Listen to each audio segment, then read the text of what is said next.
Welcome to Casual Friday. Hi, I'm Roxanne Richardson, and this is my weekly Casual Friday podcast.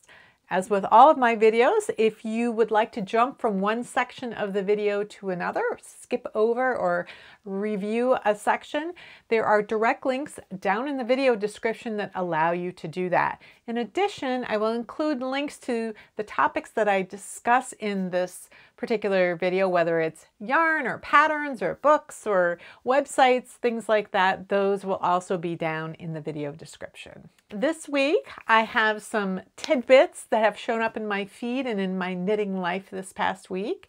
I have some project updates. I want to tell you about a book that I am reading, and then I want to answer some questions that have shown up in my video comments lately. So let's get started. The first tidbit that I have today is an article that appears in Piecework magazine. I believe it's the summer 2020 issue, which is just on newsstands today, but it's, if you can go to a newsstand, but it's also available in digital download, or you can order it online as a hard copy as well. So Piecework magazine is a magazine that has the art that's really interested in sort of traditions of different types of needlework traditions from all over the world, and they'll have articles that talk about a particular type of tradition. It's not all knitting. There's usually knitting in the issue, and sometimes they'll devote an entire issue to knitting. They'll talk about the topics in the historical context, and they might have an updated pattern using some kind of a historical technique as well. My friend Ole Petter, who I've talked about before, he's Swedish, and he did a master's degree in textiles a couple of years ago. And his master's thesis was on multicolor knitting. And by multicolor knitting, I'm meaning a lot of us would refer to it as stranded color work. But he points out that there are actually 4 types of working these types of patterns where you may not notice from the front of the work. You wouldn't necessarily be able to tell how what technique was used, but when you look on the back of the work, then you can tell that there are these different techniques. And he had been really interested in wondering and looking at knitting manuals and determining if you could tell from the knitting manuals what the particular tradition was in a given region, if you could discern which of these techniques might have been used in which countries or which regions. So his article gives just a foundation of what the 4 different methods are. There's stranded with parallel floats, stranded with rotating floats. And then there's 2 types of what he calls bound knitting, which is also known as 2-end knitting, or twined knitting would be one version, and another would be weaving. So a lot of times when people are doing stranded color work and they trap their floats, they might trap them using twisting the yarns around each other, or they might trap them by weaving the color that's not in use through the back and trapping that. And if you knit all of your stitches by trapping every couple of stitches, and that's the weaving method. So he introduces those 4 different ideas. And that's the topic of his master's thesis. So his master's thesis, I loved reading, and I will leave a link down below in addition to a link to the Piecework magazine. But it's 70 pages long, and it might not be what everybody wants to read, but it's fascinating. But the article is sort of an introduction to the ideas that he presents in his master's thesis. One of the things that showed up in my feed, I think it was last weekend, I saw somebody retweeted this tweet from the Metropolitan Museum in New York. They're celebrating their 150th anniversary, and they posted a photo of a woman who was the first woman to work for the museum, the first woman who wasn't like working in food service or as a cleaner. She actually worked as part of the museum's staff. She was an assistant curator, and she was responsible. She started out as part-time, and after about 5 years or so, she became a full-time employee of the museum. She cataloged their entire collection of musical instruments And then at some point they tasked her with also cataloging all of their textiles. So she became something of a textile expert. She worked for the museum for 33 years until 1929.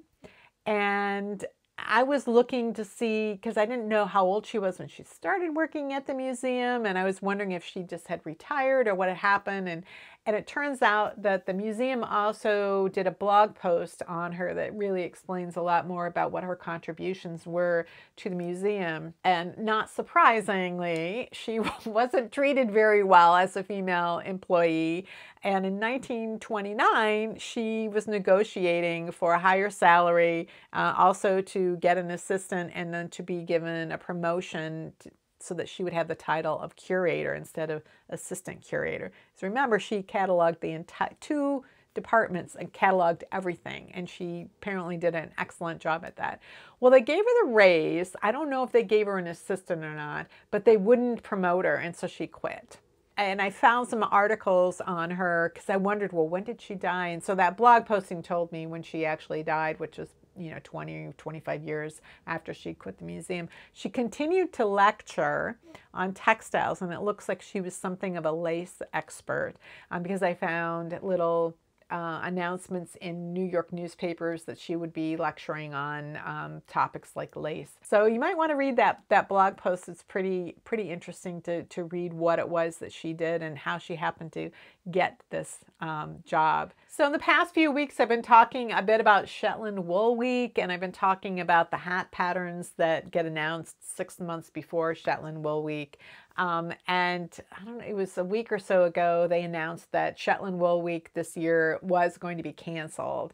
But they had released the pattern, and I had been in search of the yarns for one of the particular colorways. So I want to thank a lot of you who were sending me tips on where I could buy the yarn. I wasn't really having trouble finding places that sold Jameson of Shetland yarn, not Jameson and Smith, that's a different company, but Jameson of Shetland. I could find plenty of places online, including fairly local to me. The problem was getting the specific colors. They were sold out of them because I think once the pattern was announced and people saw this particular colorway, everybody bought out those colors. So I did find a place in Canada, and they're shipping it to me. I haven't received it yet. I think the international shipping is taking a lot longer these days than it has in the past. So I'm not worried about getting yarn in order to knit the pattern. I'll have that sometime soon.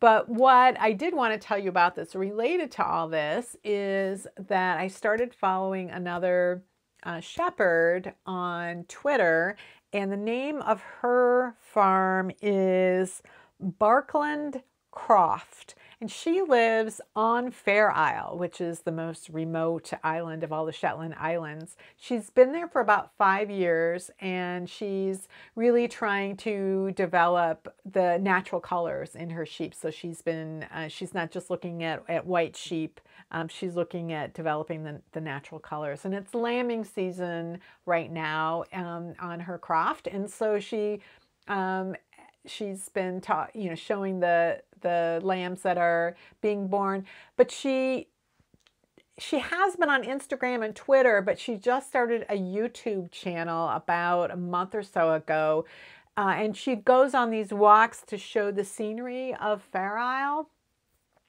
because she knows with, the virus, everything, that they're not going to be getting as many visitors. And so she just wanted people to be able to see Fair Isle. And then she also gave a tour last weekend of her actual croft and how she's got it set up for lambing, and then where the fields are that the different sheep are in when they're not giving birth, and that sort of thing.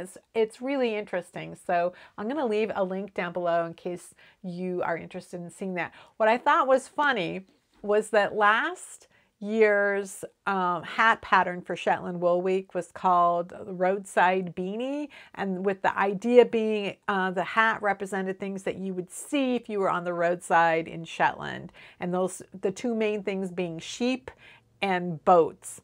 And there is one of her videos, I think it's maybe the first one, that she's going on a walk down a road, and pretty much what you see walking along on the grass next to the roadside are sheep, and then, but off in the distance you can see the ocean and then a boat there. So I thought that was pretty funny. It really was like a true life representation of what I had knit into that hat. The next tidbit I have is Mrs. Wilson's Knitting Circle.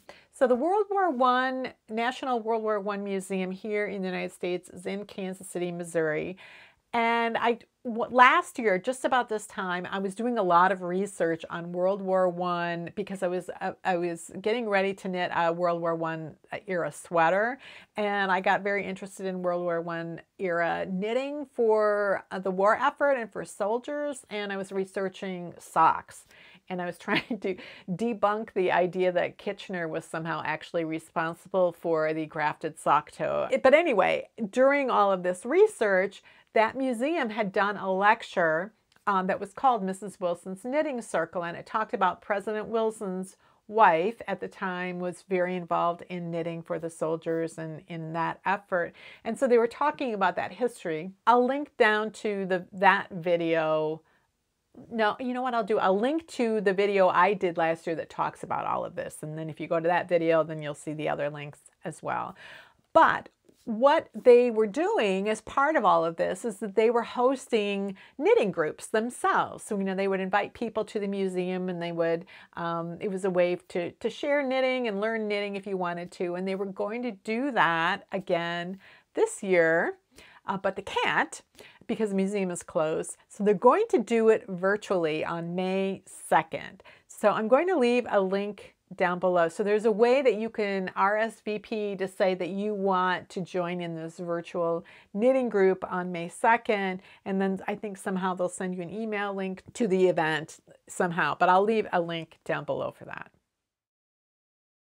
Because I am so interested in vintage knitting, and because the Industrial Revolution started with textiles in the UK, people are often recommending a book to me that is called This Golden Fleece. It's by Esther Rutter, and the subtitle is A Journey Through Britain's Knitted History. And what's funny is that the people have been recommending this book to me for months, and in fact I pre-ordered the book before it came out, and it has been sitting up on my shelf up here for months. Like if you watch my Technique Tuesday videos, and when I'm standing up higher, it's always been over my right hand shoulder sitting on that shelf, and I just never opened it up. I kept forgetting about it because it was kind of out of sight, out of mind for me. But this past week I decided to take it off the shelf and get started. I've just barely gotten started, but it's a woman. Here's the book. This is what it looks like. It's a woman. It was like the end of a year. It was in December, and she was just really miserable in her job, and she went home for the holidays to her parents' house, and then to her in-laws' house. And during that time, they went for a long walk, and while they were on a walk, there was some wool that had been caught in a fence. Like the sheep would come up to that fence to itch themselves and would leave a little bit of wool there. And she pulled it off and she put it in her pocket. Well, it turns out when she was a kid, her dad had gone bankrupt, and they had to find a house that they could rent. And the only one they could rent was this little cottage that was on a sheep farm. So she and her siblings would help with the farm, and she just loved that. So she kind of grew up around sheep and on a sheep farm, even though her family weren't farmers. And what she decided to do was she was going to quit her job, and she was going to spend the year exploring wool across the UK. In Scotland, in Wales, in the East, she's going to go to all the old mill towns and all of that, and just explore the different traditions. If any of you are interested in like knitting history or reading about knitting and sort of without it being a knitting pattern type of thing, you might really enjoy this. She's a good writer, and I'm finding it really interesting so far. Like I said, I just got started with it, but I thought it might be something you guys would be interested in as well. So this is one of those weeks where I spent a lot of time staring out the window and not getting a lot done. I did work on 2 projects this week. One of them was my Aran sweater. You can see I didn't get that far on it. What I did, I'm like in the middle of a row right here too. I got the ribbing done, And then I looked for the chart that I knew I surely must have created when I did the back that helped me transition from the ribbing to the cable pattern, because I needed to add 20 stitches. I started with 100. I needed to increase by 20 stitches and establish all of the different cable patterns. And one of the things that I like to do is I like that the ribbing transitions into the cable patterns. And so I knew that I had done it, and I could not find the chart on my computer. And I think it must have gotten saved under like a default name in a weird directory, because there's no way I could have done those increases successfully without having a plan. So I spent last weekend looking and looking throughout my computer trying to figure it out, and then I couldn't find it. So I had to figure out what I did. And some of it was like, how did I do that? So I was examining the back of the sweater, the ribbing transition on the back. And it's really hard because it's very, very, these are black sheep. So it's a dark brown, actually, the wool is. It's very dark and a little bit hairy. And the cable, and I'm poking around trying to figure it out. And once I figured out what I had done, I was like, there's no way I did this without a chart. But I had to figure it out. And I did figure it out. So I spent 2 days just figuring out the chart. And then once I got past the ribbing and got the cables established, I was like, oh, I am ready for a break from this for a little bit. So I was, like I said, I was staring out the window a lot. And I finally thought, I just can't work on anything that I actually have to focus on or think too much about. So I started, I'd started a pair of socks for my daughter's boyfriend a few weeks ago, and I knit the first sock, and then they'd just been sitting there. So I started the second sock, and I did the heel last night, and I started working on the foot this morning when I woke up at like 4:30. So I'm working on that. I'll probably finish this in the next couple of days. I really, really like having a sock project like this, where I literally can just sit and be and knit and and not have to focus, not have to concentrate, not have to fiddle around, not have to do anything. So I've been working on that. So the socks are for the boyfriend of my daughter who lives in the Netherlands. My other daughter lives in Chicago, and Chicago is one of the cities that is hardest hit right now by COVID-19.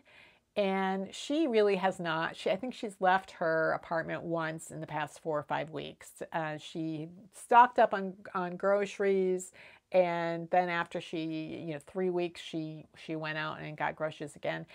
And so early in April, when they started recommending that people wear masks when they go out in public, I was searching for a mask pattern to sew, and I was seeing a lot of different variations. And so finally I went on a website that basically showed all the different types of DIY face masks, and then they ranked them on a scale of 1 to 5 in 5 different categories. So it might be on like the materials that are required, how easy they were to get, or how likely it would be that you could have them on hand, for example, and how easy it was to make, how effective it was, that sort of thing. So it was really all different kinds of masks, including things like converting a 2-liter soda pop bottle into some kind of a plastic face guard type thing. It was like literally everything. One of the sewn masks that I found was called the HK mask, HK standing for Hong Kong. And it got 3 stars for things like tools and materials, and that's because it requires a sewing machine and fabric and, elastic, and it requires some things that you would have to have. And so if you couldn't go out and get them, it could be a problem. But, I have a sewing machine, therefore I have fabric. I'm not like a quilter. I don't just go to fabric stores like some people go to yarn stores and just, buy fabric. I buy fabric when I have a project and then I have some leftovers. Or sometimes I buy fabric for a project and then the project never gets made. And so then I just have some fabric available. So the sewing machine and the fabric, not an issue for me. So I went and I looked at this pattern. It's really detailed. It talks about how it's constructed and what makes an effective barrier, and basically this type of mask is that type that kind of looks like a face bra in a way. It's like the shaped kind of mask that conforms around so there's no gaps. It's 2 layers. And it's basically a system designed to hold a filter. And that filter could be a paper towel or 2 paper towels, or it could be a higher level of filter that could really filter more particles out. And it has the elastic around here, but it also has kind of a drawstring tie. So you put, oh, I have one right here. And it looks like this. This part right here is tied. You put it over your neck. You put the elastic around your ears. And then you can take this and you can tighten it up, and then you can tie it on here. So then it's sealed and it fits tightly. And then there's a wire right here that you can pinch and form to your nose. And then when you take it off, pull it away like this, and then you can get it off without it hitting your face. So I thought it was a really good design. It is a non-trivial task to sew. It's not like the rectangular ones that you can just, whip out pretty quickly. Because of the shaping and the number of seams and the construction process, it's more involved, but I really liked that design. And so I made a couple of them, one for me and one for my husband. We liked them. And so I asked my daughter in Chicago if she wanted me to, she's got 2 roommates, did she want me to make them some face masks? And she said yes. Well, I had plenty of fabric, but I have a limited amount of stuff to make those ties. I had some seam binding, I had some of that, but I didn't have that much, and I had elastic. I was amazed that I had unopened packages of elastic that were the perfect amount. And I have tons of thread. And so I ordered more elastic because I knew that I would limited amount. I didn't know how long are we going to be needing to make and use face masks. So I was trying to find a source for the elastic and for the ties. And at the beginning of April, it was very difficult because they had just made this recommendation and every place was sold out, and a lot of people had already been making masks for hospitals, so the supplies were hard. I found 2 people on eBay in the UK, one for elastic and one for this twill binding. The elastic took a couple weeks, finally came. Still haven't received the ties for that, so I had to make some. But she asked me on this past weekend, she said, my roommates were wondering, are you still planning on making those masks for us? And so I'm like, oh, I got it. Like Sunday I started, and I cut out enough for 9 masks and got all the stuff prepped up, and I started sewing them, and my sewing machine started making this horrible noise. And I was, oh my God, what am I going to do? And my sewing machine, I got it as a birthday present when I was like 23. So I got it in like 1986, 80, something like that. It's never been taken in for maintenance. And I only found a manual for it a year ago to figure out where to oil it. So it's long overdue for maintenance. But I was panicked. I'm like, what am I going to do? And turns out there was a shop. That does vacuum cleaner and sewing machine sales and repairs. And they actually are open. They weren't required to be closed. They're considered an essential business. And I thought because of sewing machines and everybody is sewing, it's because of the vacuum cleaner bags and that are being used for filters. That was how they they were able to remain open. So I called them on Monday and I said, can I get my sewing machine fixed and what's the turnaround time? And they said, it's like 4 weeks. And it's like, oh no. And she's like, is it just like something that like a Band-Aid fix? Are you trying to make face masks? And I said, yeah. She said, well, we're doing a lot of just sort of get things running again because we know a lot of people are making face masks. So just bring it on in and then we'll see if we can do something. So I was able to take it. It was the first time I've been somewhere besides a grocery store in like 6 weeks. Everybody's wearing a mask. And it was so weird to just be driving somewhere, first of all, and then to be conversing with people I didn't know. They fixed the sewing machine and I've scheduled to get actual maintenance in a month, but I was able to come back home and finish all 9 masks and send them off to her. While I was there, they said, oh yeah, well, we've got these vacuum cleaner filters, these HEPA filters that are the perfect size. This mask, the way that it's constructed is that this top is open right here. You just have a little bit closed at the bottom. And so it's open here, and then you can just put this filter in, and this filter is hand washable and reusable. But again, you can use paper towel even in there.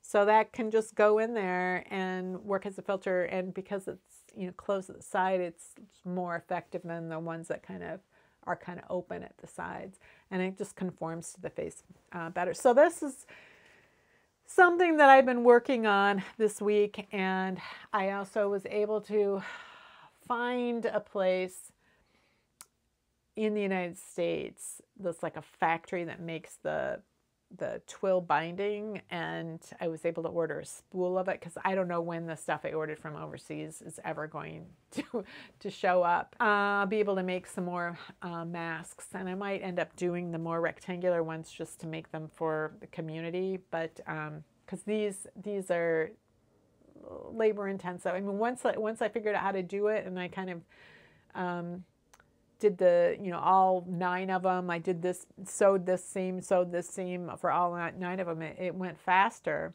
but it is kind of a futzy process. I'll leave links down there if you want to see the website that I looked at that has like that gives rankings to all the different types of masks. They're not just sewn masks, they're all kinds of masks.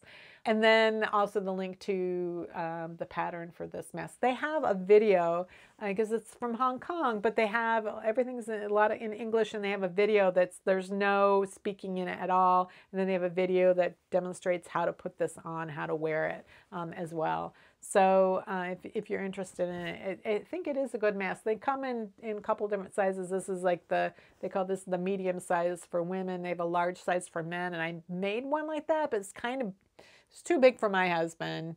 He really needs something kind of in between, but he'd rather have the smaller one than the one that was too big, I think. But in case any of you sew and are looking for a nice mask, it's funny to have like this wire. It's just like I have this like spool of Croft wire, and it's like, it was kind of funny to me to see that I actually had everything I needed to make these masks. Like, I wouldn't have thought that I had that many supplies, but over time, things accumulate. I did a live stream Q&A a couple of weeks ago, and just as an experiment to see if it was something that I enjoyed doing, and also to see if anyone would show up for it. And if they did, if they would have any questions for me. And they did, and it was really fun. And people have been asking since then that people missed it or just really liked it and wanted to know when I was going to do it again. And I'm planning on doing one on Sunday afternoon, so 2 o'clock-ish Central Daylight Time. So that'll probably be 6 or 7 hours later in Europe. And unfortunately, it's probably the middle of the night if you live in Australia and New Zealand. And it's probably inconvenient for many people in other parts of the world as well. But it's a convenient time for me, and I think it'll maximize the number of people, of my subscribers, who might want to participate in this experience. In the meantime, I thought I would answer a question that I don't know if it was in the comments in this live stream after the live stream was over, if it was in a different video. I think it may have been in the comments from the live stream. Somebody asked me, is there a general rule to distinguish between a beginner to intermediate knitter? And she says when she buys patterns in they're labeled advanced, she doesn't want to buy it if it's too challenging, and she wants to know how do they come up with putting a pattern in different categories. So let me start by telling you that, well, first of all, I learned to knit in the mid 80s. I only knit sweaters for about 20 years, but really what I was doing was experimenting with different types of stitch patterns, because when I learned to knit, sweaters were all the sweaters I knit were knit from the bottom up. They were knit flat and seamed. And there was no like waist shaping, there was no bust dart, there was nothing like that. It was basically you were knitting rectangles. Maybe there was some underarm bind off and a little bit of shaping going up to the shoulder. And then the sleeves often were drop shoulder or modified drop shoulder. Sometimes they were set in sleeve. But the construction process was very similar from one sweater to another. And then you might have a round neck versus a V-neck. You might have a cardigan versus a pullover. But there just wasn't the variation that you see today. And part of that is that we have access to designers all over the world. We have access to all these different techniques and we can learn from that. We have the ability to choose from millions of patterns instead of just the patterns that are available at our local yarn shop. So there's a lot that's different today than there was when I was first learning. But I think part of it also, when you are evaluating whether you are a beginner or a intermediate or an advanced knitter, it has more to do with your own personality and what it is you're looking for in a knitting project. Some knitters are very cautious.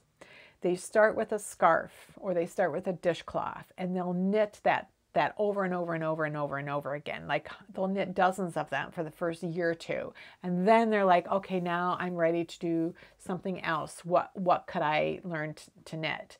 And so they take things very slowly, one step at a time. Some knitters just don't want to have to think too hard about their knitting. They're doing it to relax and they're using it as something to do with their hands while they're watching TV. They don't want to pay attention. They don't want to have to read a complex pattern. And that has to do with just what it is that they want from their knitting. When I learned to knit, I knew that I was going to be learning constantly because I didn't know anything about knitting. So I had to learn. And I like to learn, and so I chose my projects based on, oh, I've never done that before, oh, I've never done that before. And again, the sweaters were all very similarly shaped. They were very simple shapes and they were all done the same construction process basically. So I didn't have to think about that at all. What I was looking at was, oh, I've never done color work. Oh, I've never done mosaic knitting. I've never done intarsia. I've never done cables. I've never done lace, So I was looking at it from that standpoint and I just had a sense by looking at something if that was something I wanted to tackle or not. Like if something had, 50 different colors that were all being worked at one time, that's a very different proposition than a baby sweater that has a sailboat on it.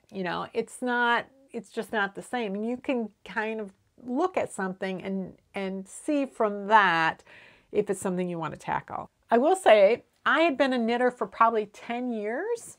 And I was pretty confident I could read instructions. I had no problem with that. I would just look at things. I want to knit that. I want to knit that. And I went to a yarn shop with my sister-in-law and I saw a kit for a sweater that had tons of colors in it. And I was like, ooh, I want to knit that. And I picked it up and there was a label on the front that said intermediate level. And it stopped me in my tracks. And I thought, I don't know what kind of knitter I am. That was the first time I'd ever thought about what level am I, and I began to doubt that this was something that I could tackle. So I think sometimes the labels, they can be helpful, but I think they can be a detriment. So magazines tend to be the place where I notice most, where they will label the difficulty of a particular pattern. So I've seen that in magazines. And when I was doing the Master Hand Knitting program and we were learning to write patterns, we were told we needed to include 2 pieces of information that I really don't see that often. Again, I do see it more in magazines. One of them was like a symbol with a number on it. Is that the symbol's like a little ball of yarn. It had a number in it, and that indicated what the yarn weight was. So the smaller the number, the thinner the yarn. So it gave that sort of broad class of yarn weight. And then the second thing was an indication of the difficulty of the pattern. Was it beginner, easy, intermediate, or experienced? And these were levels that were defined by the Croft Yarn Council, which is a group of yarn companies and publishers who are trying to, in North America, trying to establish some sort of standards for things, because things do vary so much from country to country and from time period to time period, and there is an attempt to create some sort of standard system. At that time, like 10, 15 years ago, there was a fair amount of detail, like sort of you could get a sense of examples of what would be considered intermediate or experienced or required an experienced knitter. And the problem is that most knitters are probably intermediate knitters. Once you have learned to cast on and bind off, and you can do an increase and a decrease or whatever, you can do a lot of other things, and then you're basically an intermediate knitter. But for different types of techniques, you might be an advanced knitter, or you might be a beginner, you might be a novice. And so you could be really great at color work and have no idea about cables. You could be an expert on short rows but know nothing about lace. So there are different types of areas where you could have different levels of expertise. So it isn't necessarily, saying something is for an intermediate knitter doesn't really tell you a whole lot, in my opinion. But at that time, they were a little bit more specific about how difficult a particular technique might need to be classified as intermediate or advanced. Well, a couple of years ago, I went and I looked at the standards for that, and I saw that they had changed them. So now they are basic, easy, intermediate, and complex are the 4 different levels. And they're much more vague. The descriptions are much more vague. Basic would be projects using basic stitches, may include basic increases and decreases. To me, that means it uses knits and it uses purls. It's probably stockinette or garter stitch, or something very close to that. And the increases are probably going to be a knit front back or a yarn over. And the decreases are probably going to be knit 2 together. So that would be basic. They're not saying that, but that's my interpretation. Easy projects may include simple stitch patterns, color work, and or shaping. So what's a simple stitch pattern? Seed stitch, something that's pretty repetitive maybe, not something that's super involved. Maybe a basic cable. They don't say what type of color work, mosaic maybe, I don't know. Slip stitch patterns, they don't really say. And any type of color work could be simple or could be really complex. So just, things that have the smallest repeats, like, color work where you're just alternating every stitch you're changing colors, or every 2 stitches you're changing colors. That would be very simple, very easy to keep track of, very easy to see if you were making a mistake or not. That would be pretty simple. Shaping, more simple shaping. It might be not just a knit 2 together, but maybe an SSK, so a left leaning and a right leaning decrease. Maybe make 1 increases. I don't know. Intermediate projects may include involved stitch patterns, color work, and or shaping. So again, hard to know what involved is. And then, but complex is projects may include complex stitch patterns, color work, and or shaping using a variety of techniques and stitches simultaneously. So that might mean that you have something like my Aran sweater, where I have panels of fairly complex cables, where there's traveling cables going on. So there's multiple cable crossings just in this particular panel. Then there are additional panels that have other types of cable crossings in them as well. So it could be something like a lace pattern where you're also doing shaping, which means you have to figure out how are you going to continue working that stitch pattern while you're doing the shaping. That sort of thing. Short row shaping might be in there somewhere, but how complex the short row shaping is and when you're doing that at the same time you're doing some other things, I don't know. So it's not really easy to define, and it really depends on what it is you are willing to take on. But this is why it's hard to label something. And in Ravelry, when you work a pattern, you can rank it or you can rate it based on how easy or hard you think it was for you to work. And that, you know, is subjective. It's based on the individual knitter who thought that was a piece of cake and thinks, well, anybody ought to think that that's easy, and they would rank it as easy. And when somebody else who's a newer knitter or has trouble reading instructions or things like that might think it's harder. Again, I would say select your projects based on what it is you want to knit, and don't worry so much about whether you already know all of the techniques involved. If you feel like you have to know how to do everything before you take on a particular project, there's not going to be much that you can do. And it's going to be hard to guarantee that unless you pick the really simplest types of projects. But if you're willing to learn and you want to learn, then pick the things that you want to learn.